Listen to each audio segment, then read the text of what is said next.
Gusto mo ba na maging sabik na sabik sa'yo ang partner mo? Yung palagi siyang atat na makita at makausap, mahagkan at mayakap ka?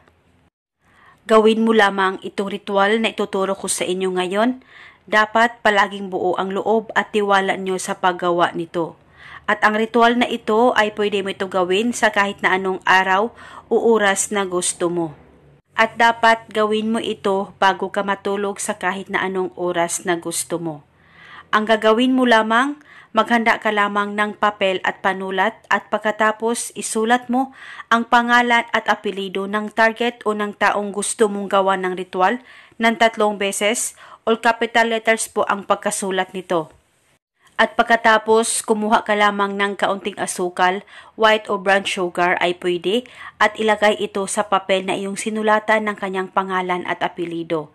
At pagkatapos, hawakan mo muna ito saglit, mag-focus ka, mag-concentrate, ipikit ang mga mata mo at ibulong mo ang spell na ito.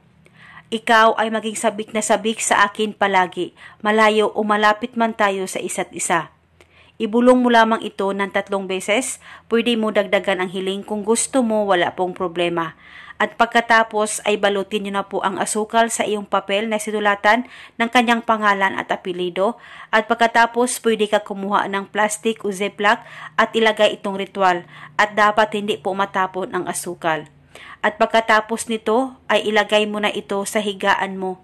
At ihigaan mo itong ritual hanggang kailan mo gusto at ihigaan mo ito buong magdamag at paniguradong maging sabik na sabik sa iyo ang partner mo malayo o malapit man kayo sa isa't isa.